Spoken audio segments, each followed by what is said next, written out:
The oldest signs of human life we currently have in France have been traced to a village known as Lascaux de Seb. I hope I pronounced that right. Sorry if I didn't. But anyways, it's located in southwestern France along the Bay of Marseille, where it had stone tools found a few years ago, which date back 1.57 million years old. For the next 1.5 million years, I know that's a very long time, not much happened, but around 17,000 years ago, the quote, world famous, end quote, if you want to call them that, Lascaux cave paintings were made, showing Ice Age animals and plants, some of which are still extinct to this day. By 69 BCE, the domestication of sheep and dogs is thought to have taken place in what is now France, which still remains a useful innovation nearly 7,000 years later. 9,000. Around 2,400 years ago, the Celts migrated to parts of France, which some stayed and some either traveled to Great Britain or Ireland, with Great Britain referring to the Ireland that the UK sits on.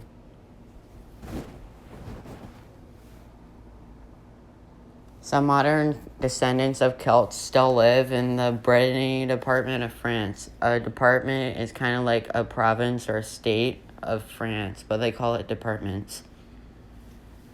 The Celts who stayed in France later became what was known to the Romans as the Gauls, which, speaking of the Romans and Celts were later involved in a series of battles which became known as the Gallic Wars, which resulted in the Roman conquest of the Celts.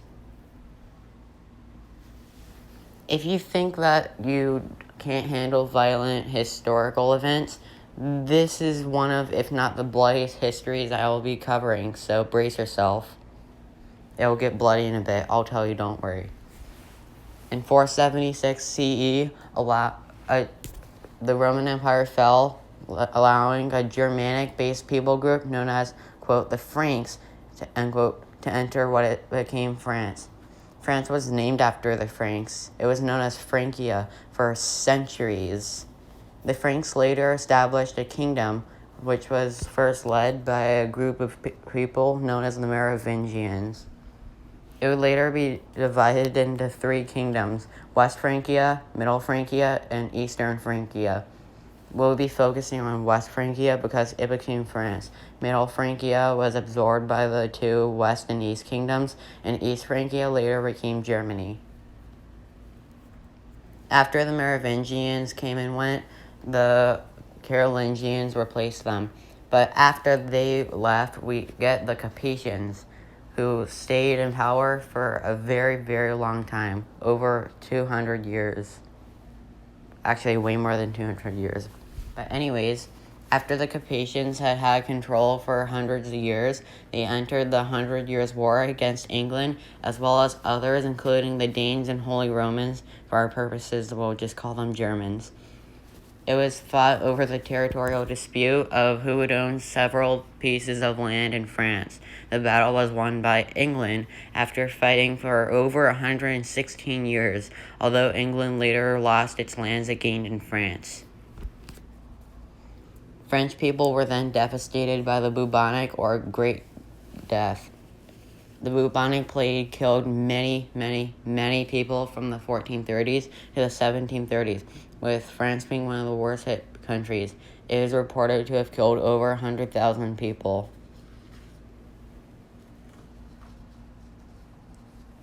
From 1562 to 1598, England and France fought during the Wars of Religion. This happened because England's Protestants and France's Catholics, which by the way are the 2 largest denominations of Christianity, began hating each other. To sum it up, it was basically a truce. Some people were killed, but these wars were basically a truce. And here comes the bloody part, and it's one of the most vital parts of history. Here comes the French Revolution. In 1789, brace yourself. In my opinion, this is the bloodiest revolution in history.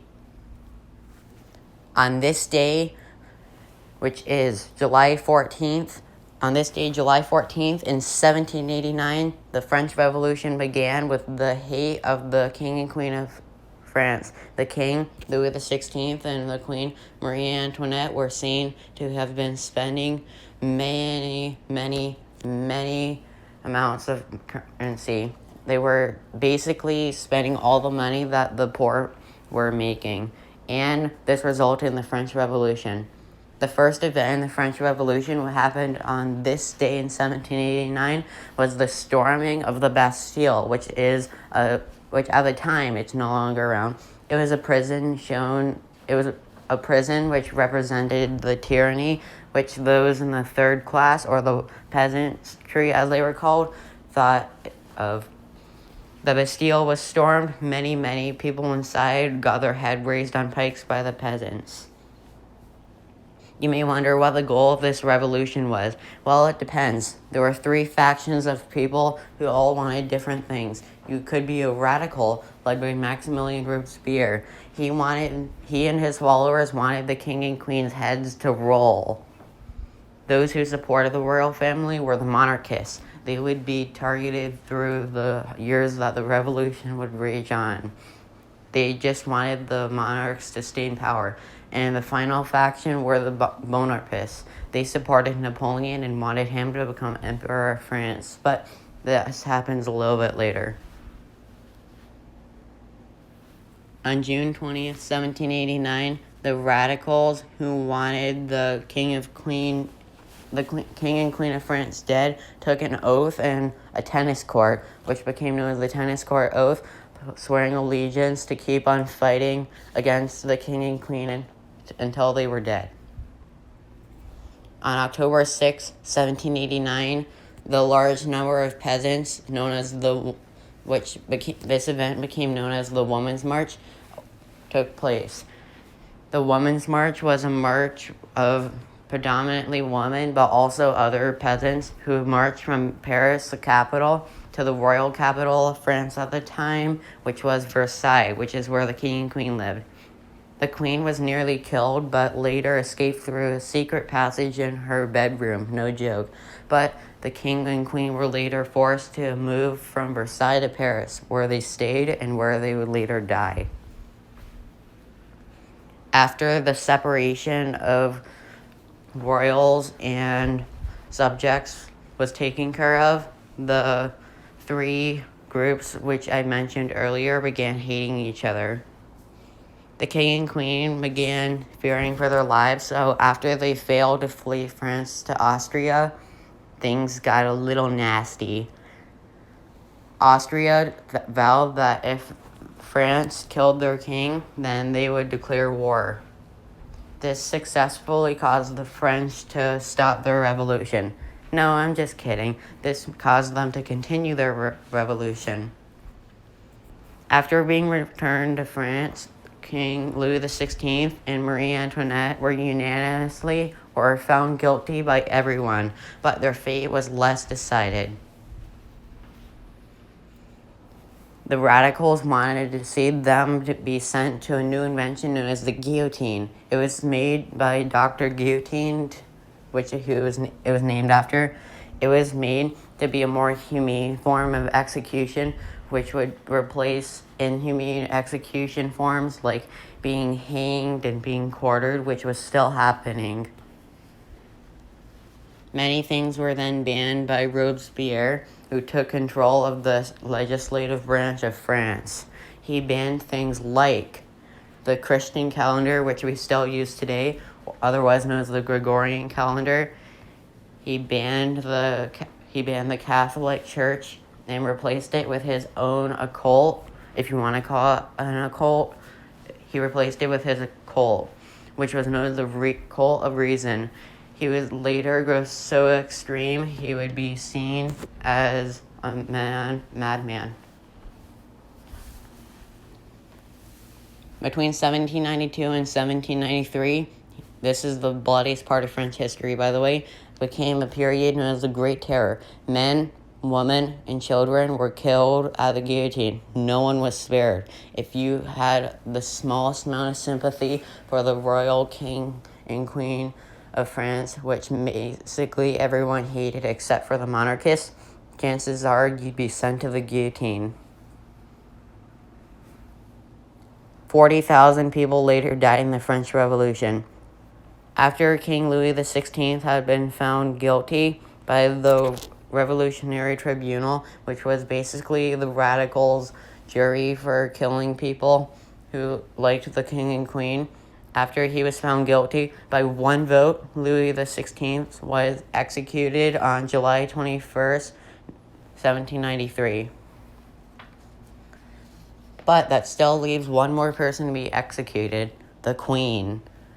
On October 1793, the Queen, Marie Antoinette, was also executed by a guillotine. Robespierre was later have gone so insane, he created the Cult of Reason, which was dedicated to himself.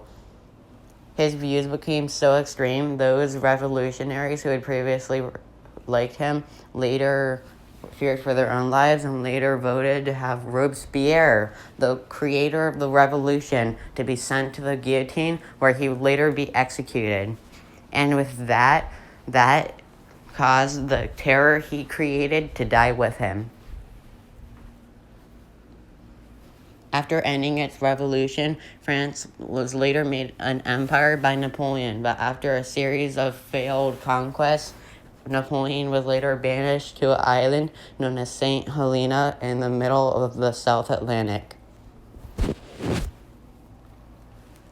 During World War I, France was a key player in winning against the German Empire, but the Germans came back. France was later occupied by Nazi Germany, and was known as Vichy France. France was allowed to continue as a puppet state. A puppet state is a nation which is secretly controlled by another one, but it still has the smallest amount of autonomy or freedom.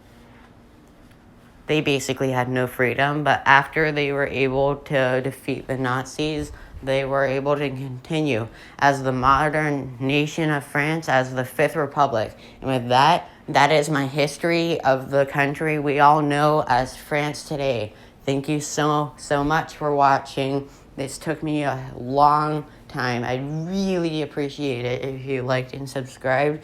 My next history video will be one of, if not the oldest countries in the world. Egypt is coming up next. Thank you for watching.